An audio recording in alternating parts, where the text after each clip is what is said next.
Prólogo da regra da OFS, dos que fazem penitência. Prólogo da regra da Ordem Franciscana Secular. Exortação de São Francisco aos irmãos e irmãs da penitência. Carta aos fiéis, primeira recensão. Oração de abertura. Ao Espírito de amor. Vem, Espírito do Pai e do Filho. Vem, Espírito de amor. Vem, Espírito da infância e da paz, da confiança e da alegria. Vem, alegria secreta que brilhas através das lágrimas do mundo. Vem, vida mais forte do que nossas mortes. Vem, Pai dos pobres e advogado dos oprimidos. Vem, luz da eterna verdade e amor derramado em nossos corações. Não temos condições de te forçar, bem por isso depositamos toda a confiança. Nosso coração receia secretamente tua vinda, porque és muito diferente de nosso coração insensível. Temos a garantia de que, apesar de tudo, tu vens. Vem, pois, renova e dilata tua visita dentro de nós. Em ti colocamos nossa confiança. É a ti que amamos, porque és o amor. Em ti temos a Deus por Pai, porque lá dentro de nós mesmos, clamas, Abba, Pai bem-amado, permanece em nós. Não nos abandones, nem durante o combate da vida, nem quando ele chegar a seu termo, quando estaremos sós. Vem, Espírito Santo. Karl Rahner. Introdução. Sempre de novo precisamos voltar ao essencial. Como franciscanos seculares temos a convicção mais profunda que, neste mundo em transformação, é urgente mergulhar cada vez mais nos capítulos da regra da OFS.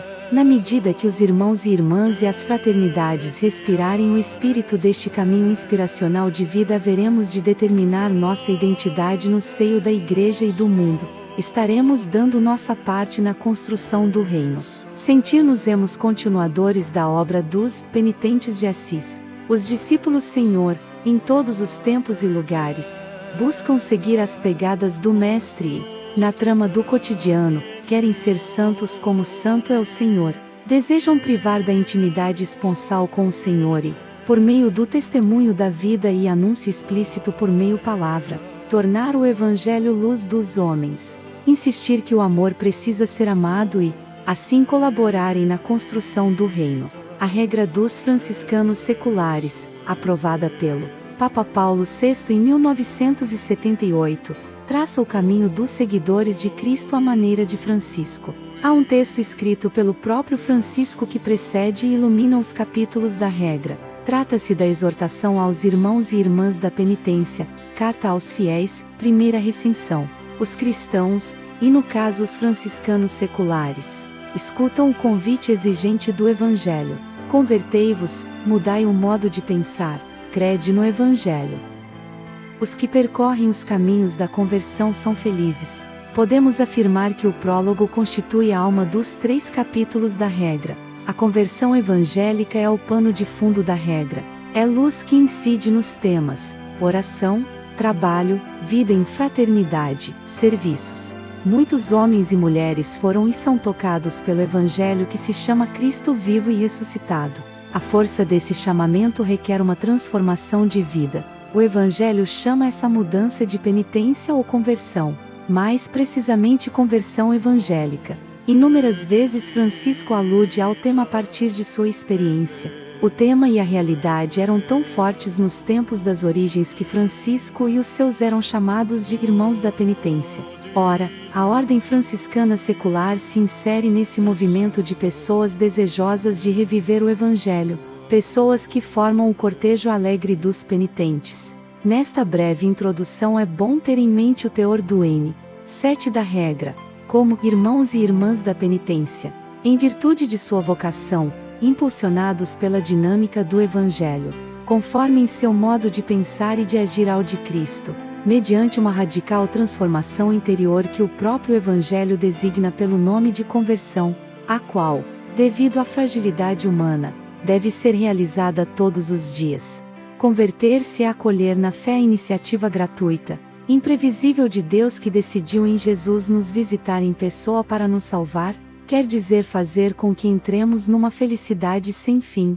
Converter-se é aceitar ser salvo gratuitamente e colocar a vida em harmonia com este evento. Conversão e fé participam de uma e única iniciativa. Converter-se, mudar a direção de sua vida, é ter suficiente fé para renunciar a se considerar o centro absoluto do mundo e respirar autossuficiência, mas orientar a vida, o futuro, a busca da felicidade em Jesus que nos chama para segui-lo. Michel Bault. Chemins de intériorité avec Saint-François, ed. Franciscaines, 2012, p. 24-25.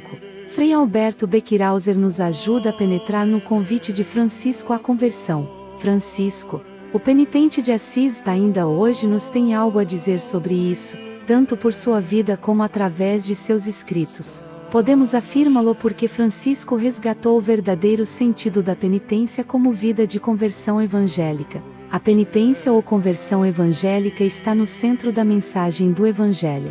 João Batista prega a penitência. Naqueles dias apareceu João Batista pregando no deserto da Judéia as palavras: convertei-vos porque está próximo o reino dos céus. MT 3,12. Um pouco adiante, dai, pois, frutos de verdadeira conversão. Marcos diz que João apareceu no deserto e pregando um batismo de conversão para o perdão dos pecados. Jesus coloca a conversão e a penitência no centro de sua pregação. Depois de João ter sido preso, Jesus veio para a Galileia. Pregava o Evangelho de Deus dizendo: completaram-se os tempos, está próximo o reino de Deus. Convertei-vos e crede no Evangelho. Diante da resistência de muitos à sua mensagem, Jesus disse: se não vos converterdes, todos vós perecereis. Nestes textos, converter-se e fazer penitência significam a mesma coisa, tanto assim que muitos traduzem: fazei penitência e crede no Evangelho. Frei Alberto Becquirauser, OFM, a espiritualidade do franciscano secular. Exemplo e proposta de Francisco de Assis, Vozes, 2015, p. 31-32. Vamos estudar o prólogo em dois momentos, segundo a divisão interna do texto, dos que fazem penitência e dos que não fazem penitência. Dos que fazem penitência, capítulo 1.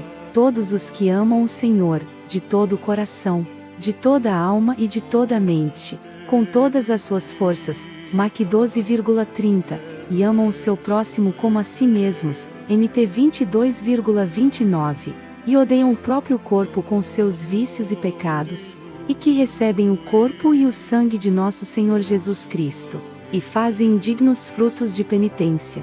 Quão felizes são estes e estas que assim agirem e perseverarem até o fim, porque sobre eles repousa o Espírito do Senhor. Is 11,2, e ele fará neles sua habitação e a sua morada. Jó 14,23. E eles são filhos do Pai Celestial, cujas obras fazem e são esposos. Irmãos e mães de nosso Senhor Jesus Cristo, somos esposos quando a alma fiel está unida a nosso Senhor Jesus Cristo pelo Espírito Santo. Somos seus irmãos, quando fazemos a vontade do Pai que está nos céus. Somos mães quando trazemos em nosso coração e em nosso corpo, pelo amor divino e por uma consciência pura e sincera, e o damos à luz pela obras santas que, pelo exemplo, devem ser luz para os outros. Prólogo 1:10. Fazem dignos frutos de penitência. Fazem dignos frutos de penitência aqueles que amam o Senhor com todas as forças, toda a mente e toda a alma.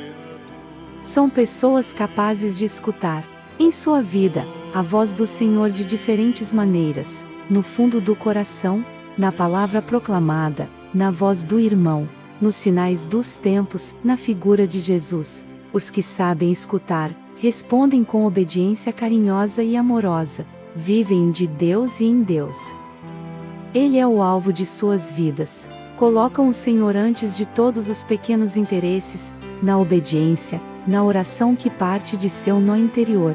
Amar ao Senhor, escutar sua voz, cultivar delicadeza nessa audição, colocar-se à disposição de seus desígnios. Começa aí a descentralização da vida de penitência, da alegre vida de conversão. Fazem frutos de penitência os que levam em consideração a pessoa do outro, próximo ou distante, amigo ou inimigo. Levar em consideração significa adivinhar seus desejos, dar o melhor de si para que o outro seja. A pessoa do outro e suas necessidades podem fazer com que arranjos existenciais sofram mudança. Esse outro é, de modo particular, o mais necessitado, o menos envolvido em atenções, o que não enxerga a claridade no fundo do túnel. Os que fazem penitência evitam tudo o que leve à tola competição, à supremacia de uns sobre outros, condenam as guerras, recusam-se a usar qualquer tipo de armas. O Manual para a Assistência à Ordem Franciscana Secular,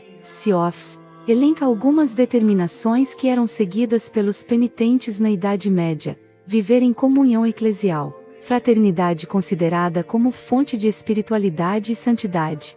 O amor a Deus e ao próximo fará com que muitas fraternidades, que possuíam bens móveis e imóveis, manifestem seu compromisso na linha da misericórdia, com obras concretas, como hospitais, dispensários, entrepostos de alimentos e roupas para os pobres e peregrinos. Muitas cidades e associações civis ofereciam aos penitentes franciscanos, devido à sua honestidade, o governo e gestão das obras sociais e caritativas. O penitente não dispunha de armas, eram como que objetores de consciência. Se pedia que os penitentes fizessem seu testamento antes da profissão, etc. Confira Manual, p. 37-38. Na mesma linha da transformação, fazem penitência os que sabem dominar seus impulsos nem sempre límpidos e transparentes, odeiam o próprio corpo com seus vícios e pecados, os que não ouvem todos os gritos do ego na linha do aproveitar, do cobrir-se de glória, dar vazão a todas as tendências do homem carnal, sabem controlar-se para que seu interior se torne casa de Deus. São capazes de adotar expedientes ascéticos com firmeza e moderação. Neste contexto, Francisco liga corpo a vícios e pecados. Nesse sentido, o corpo, ou este aspecto do corpo, aspecto carnal que luta contra o espírito, precisa ser odiado. Os que fazem frutos de penitência recebem o corpo e sangue do Senhor. Frei Alberto Becquerauser explica assim esta afirmação de maneira bastante clara. Não se trata apenas de comungar na missa ou fora dela, mas de aderir totalmente a Cristo, ao seu modo de pensar, querer, amar e agir. É acolher Jesus Cristo com tudo o que ele é e ensinou. É receber Jesus Cristo em sua mensagem. O Evangelho é receber Jesus Cristo no próximo, na natureza criada, nos fatos e acontecimentos da vida. É seguir o Senhor Jesus no mistério pascal de sua paixão e morte, para, como ele, participar de sua ressurreição. É percorrer com Cristo o caminho da cruz. É cumprir o seu mandamento e ser como ele, corpo dado e sangue derramado. É dar a vida através do amor a Deus e ao próximo, como Jesus deu a vida pela salvação do mundo. Frei Alberto Becquerauser, OFM, A Espiritualidade do Franciscano Secular, Vozes, p. 47. Daqueles que colhem frutos de penitência, os que entram na trilha da conversão ou penitência estão no caminho da felicidade. Quão felizes são eles! Sobre eles repousa o Espírito Santo. Nesse espaço que é seu corpo, sua mente e sua vida é preparada uma morada para o hálito, o sopro, o Espírito do Senhor. A mecânica observância dos mandamentos e dos tópicos da regra pouco adiantam. O hóspede que é o Espírito vive no coração dos que se empenham em produzir frutos de penitência. Tudo é obra do alto. Francisco fala, então, de uma experiência trinitária. Os que fazem penitência fazem a experiência da filiação, do desponsório e da fraternidade em Cristo. Estamos longe de alusões intelectuais ao mistério da Trindade. Tudo é concreto. Filhos do Pai Celeste cujas obras fazem. São esposos, quando a alma fiel está unida ao Senhor Jesus pelo Espírito Santo. Belíssima imagem do desponsório. Os franciscanos haverão de alimentar uma intimidade contemplativa ao longo de sua vida. Tal intimidade amorosa se dá na medida em que a alma está unida a Jesus no Espírito. Somos irmãos do Senhor quando fazemos a vontade do Pai que está nos céus. Somos mães do Senhor, somos Maria, quando trazemos Jesus em nosso coração e nosso corpo pelo amor divino e por uma consciência pura. Damo-lo à luz pelas obras luminosas que colocamos e que devem ser luz para os outros. Oração final. Uma das páginas mais luminosas de Francisco onde ele exprime seu amor pelo Senhor e pelos homens está no prólogo. Trata-se de um texto todo perpassado de fé e de intimidade, admiração e confiança, ternura e promessa. É o Cristo, em sua oração sacerdotal, rezando pelos seus. Nos franciscanos, temos a certeza de que esse Jesus está agora intercedendo pelos que trilham os caminhos jubilosos da penitência. Esta explosão trinitária serve como oração. Como é honroso ter no céu um Pai santo e grandioso. Como é santo ter um esposo, consolador, belo, admirável. Como é santo e como é amável ter um tal irmão e um tal filho agradável. Humilde, pacífico, doce, amorável e sobre todas as coisas desejável. Nosso Senhor Jesus Cristo, que entregou sua vida por suas ovelhas, e por nós orou ao Pai dizendo: Pai Santo, guarda-os em teu nome, os que me deste no mundo, eram teus, mas tu me os deste, e as palavras que me deste, eu as dei a eles e as receberam e creram em verdade que saí de ti e conheceram que tu me enviaste. Rogo por eles, não pelo mundo, abençoa-os e santifica-os, e por eles eu próprio me santifico. Não rogo somente por eles, mas também por quantos hão de crer em mim, mediante a palavra deles, para que sejam santificados na unidade, como nós. Pai, quero que onde eu estou, eles estejam comigo para que vejam a minha glória, no teu reino. Amém. Exortação 11:19. Questões para círculos. O que se deve entender por penitência evangélica? Em que sentido os franciscanos são irmãos e irmãs da penitência? 2. Quando uma pessoa entra em esquema da conversão? 3. Porque as pessoas que não fazem penitência vão perecer? 4. O que mais chama sua atenção na primeira parte do prólogo, dos que fazem penitência? Frei Almir Guimarães, OEM. Refletindo sobre o questionário. Primeira pergunta. O que se deve entender por penitência evangélica? Em que sentido os franciscanos são irmãos e irmãs da penitência? A penitência evangélica na Ordem Franciscana Secular, OFS, deve ser entendida como uma contínua conversão do coração, uma virada constante em direção a Deus e ao Evangelho, vivida no mundo. Não se trata de uma autopunição, mas de uma resposta de amor e gratidão ao amor de Deus. Essa compreensão se diferencia da visão tradicional, que muitas vezes foca em atos externos de mortificação. Para os franciscanos seculares, a penitência abrange a totalidade da vida, refletindo o modo de vida de São Francisco de Assis, que a adotou antes mesmo de fundar a ordem. Aspectos-chave da penitência evangélica na OFS. Conversão contínua. A penitência é um processo constante de mudança e crescimento espiritual. A palavra grega para penitência, metanoia, também significa conversão, indicando a necessidade de uma mudança interior e profunda. Vida de Evangelho. É um compromisso de viver o Evangelho de Jesus Cristo, seguindo o exemplo de São Francisco. Isso implica amar a Deus de todo o coração e ao próximo como a si mesmo. Frutos da penitência. A penitência autêntica se manifesta em obras de caridade, perdão, compaixão e amor ao próximo. A vida de penitência deve produzir frutos visíveis, mostrando uma renovação interior, reconciliação e paz. Uma dimensão essencial é a reconciliação com Deus e com o próximo. Em vez de violência, a penitência franciscana insiste na paz e na fraternidade. Essa ênfase é tão forte que, em sua origem, desestabilizou o sistema feudal, pois os penitentes não podiam pegar em armas. Integração na vida secular. Os membros da OFS, sendo leigos, integram essa vida de penitência em suas rotinas diárias e em seu ambiente secular. Obras de misericórdia. A penitência se traduz em atos concretos, como obras de misericórdia corporais e espirituais, oração, jejum e esmola. No entanto, esses atos são o resultado da conversão interior, não uma condição para o perdão. Aceitação das dificuldades. A vida de penitência também envolve a união dos sacrifícios e sofrimentos pessoais à cruz de Cristo, transformando-os em atos de amor e reparação. Isso confere esperança e um sentido maior às dificuldades, apontando para a ressurreição. Em resumo, para a Ordem Franciscana Secular, a penitência evangélica é a busca incansável pela santidade através de uma vida de conversão constante, amor e serviço, realizada no mundo e inspirada pelo carisma de São Francisco.